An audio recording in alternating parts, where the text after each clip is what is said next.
Note to self, don't slip the clutch and hit the Pagani. That would be really bad.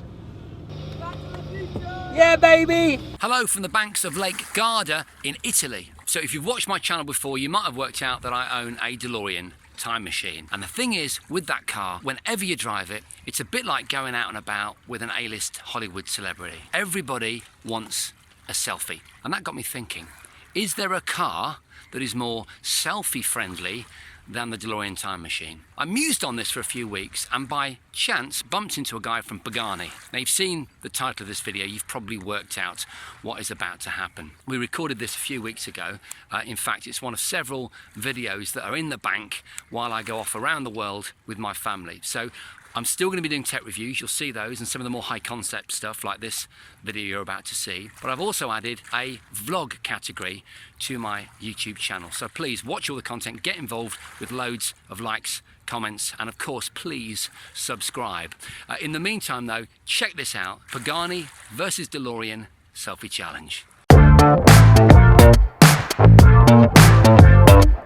So we've arrived and apparently Pagani is just down there, and I'm hoping that we're hoovering up some of the selfie action. How are we doing?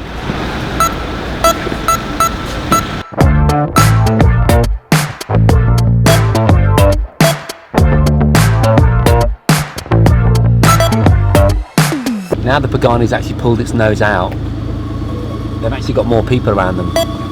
You know, we hoovered up quite a few when we were static, but it's looking quite popular right now. This is what I want, the magnetic attraction pulling from the Pagani over to the D. Hi mate, how you doing? Mate? Good right. To see you, man. What we're trying to do is do exactly what just happened. We're trying to get more selfies than the Pagani that you were just photographing. Okay, well I'd agree with this one.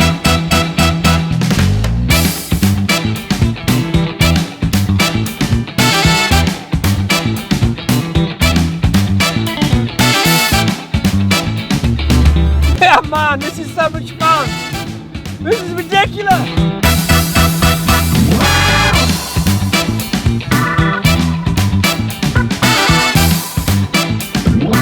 I'm interested to know if the Pagani driver, like me, chooses to drive with the gull wing doors up. Are these gull wing doors? Yeah. Yeah. I always say gull wing, but... Alright boys! How you doing? Are you having a good day? No troubles? No criminals? Or is it a good day when there are criminals?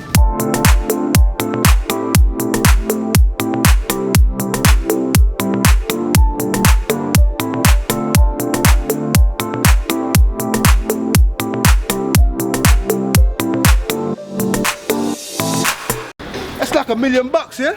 Told you I'd hook you up, didn't I, Harrison? You did indeed. I mean, you've got me in an insane car here. Yeah. This is amazing. Tell me all about it, man. Well, this is a Pagani Huayra.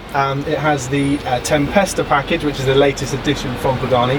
It's got 730 brake horsepower from a twin-turbo AMG V12, and it's just an incredible piece of design. And really, it's a piece of art more so. It is. There's an artisan quality. Exactly. To Paganis, but the Huayra especially, isn't there? You know, you feel like you're sitting in a piece of luxury furniture. Yeah. I mean, which is weird because they actually make furniture, don't they? Yeah. They have a division where they make interiors. Part of Pagani is that. I mean, to give you an example, just these air vents here are milled from a single billet, a single piece of aluminium.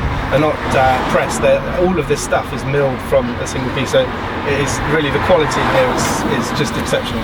Obviously, you know, Pagani's name is made with the Zonda, right? Yeah. But the Zonda is well, I was going to say it's a real driver's car. It's a U car, right? Because it's raw. Yeah. Whereas the Huayra, I mean, I can tell you now as I sit here, I mean, it feels like an armchair. I'm super comfortable. Everything is smooth. It's beautifully ergonomic.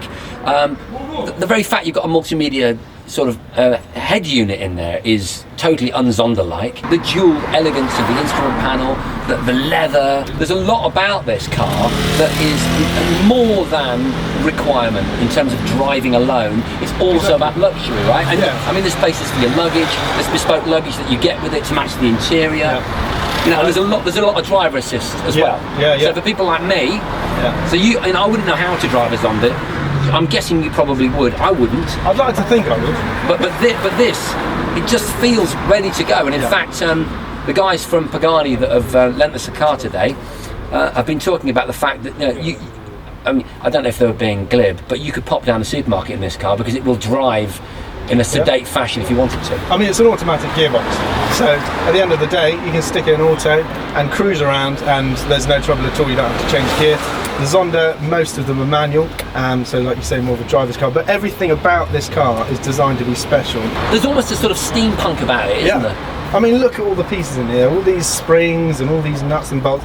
They're there for no other reason than just looking so damn cool. So the thing to remember now is that we're sat in a carbotanium tub, which is basically... Carbotanium? Carbotanium. It's a new material Pagani developed specifically for this car that's now used in Boeing aircraft. So it's incredibly light and it's structurally stronger than carbon fibre. And it's just saying that carbotanium is... I agree. When you've got an unword, when you've got your own unword, exactly. You know things are going well. Exactly. Can I show you around the DeLorean? Let's do it. Let's jump in. The DeLorean project was basically made possible by a company called KMF in Stoke-on-Trent, right? So I've got a mate, Gareth, who runs this fantastic metalwork company, who I've been involved with for years because I work with the apprentices that they use to bring on new talent in the company. They work on various industrial contracts, that sort of thing. I bought the DeLorean, which I bought with a friend of mine, from a guy in Northern Ireland, and we then wanted to convert it into a time machine, right? We took it to KMF, and the apprentices, and a fantastic guy that works for them called Nigel, then converted the car in about 12 weeks. It took 12 weeks to convert the car. Yeah. Why don't you jump out and I'll show you around the car. All of this stuff, look, these are capacitors, right?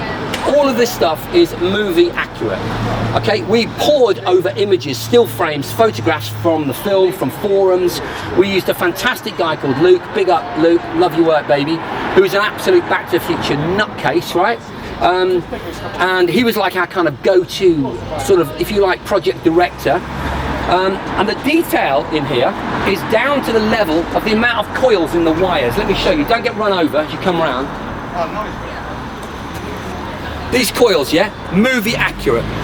However many coils you see there are exactly the same amount on the actual car. That colour is exact. These struts off a helicopter, the universal prop makers used on the original car. We couldn't find those, so we had them manufactured by KMF to exact specifications, colour coded to perfection. We then chopped them in half, bored them out so that they weren't too heavy, and mounted them in exactly the same way as the car from the movie. A lot of these components are exactly the same. These are real. All these components here are real. Some of them are ones that we manufactured ourselves to copy them. So the way these flux bands are made, that's using exactly the same material, but we made that ourselves. These were hand bent. These were hand bent. Amazing. Yeah, to the anatomy of the car, to fit around the car. Hand bent. Can you imagine how long it took some of the guys at KMF? Again, all the electronics inside the car, you can see inside the front there, all the electronics, all sourced from breakers yards, from forums, from various shops on the internet. The radio is not exact. We couldn't find the exact same radio, so we got one really, really close. But that liquid compass, that's bang on, absolutely on target. The missing components in the car at the moment is the head unit. We've got it. It just malfunctioned, so we had to take it off. We're fixing it, and then we'll remount the head unit when we get the chance. This is something that I added, right? Inside are some LED color changing club DJ lights, right? Which I whacked into the vents, and I'll show you why. Because as I film them here, they look kind of cool, but I'll make you realise why the lights are in there. Just don't move. I'm not moving. In fact, you film. I'll film. Film that, yeah?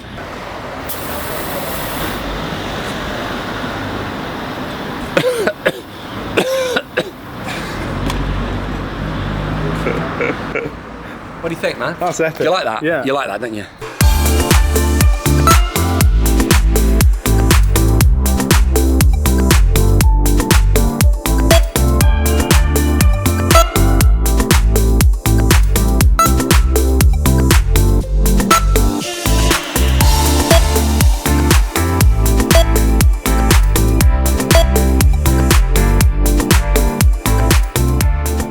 Apparently, the guy that's just sat in the car, he offered me a glass of champagne if he could sit in the car. So that, he said, I'll just go to my flat and get it. He's the Sheikh of Oman, apparently. I don't know whether that's true or not. When I was younger, I wanted to tell my girl, saying that I love you, but I couldn't say it because you might not get "I love you" back. Right. So what happened after the movie? We watched the movie together, and I said, "Hey, you remember that piece of paper that that he gave to her? Yeah, or something." She goes, "Yeah. What did it say on it?" She goes, "Oh, it said I love you," and I said, "I love you too."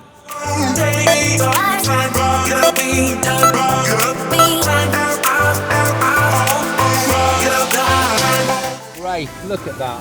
Oh God, that's so beautiful.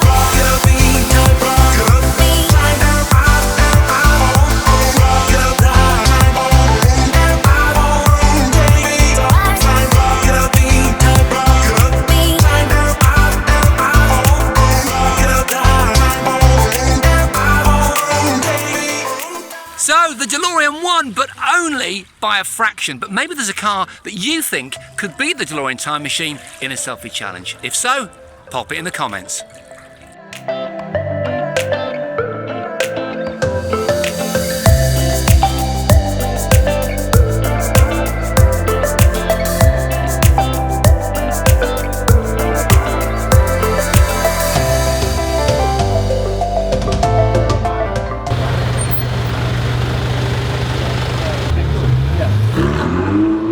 Oh, did we get that? Did we get that? Oh.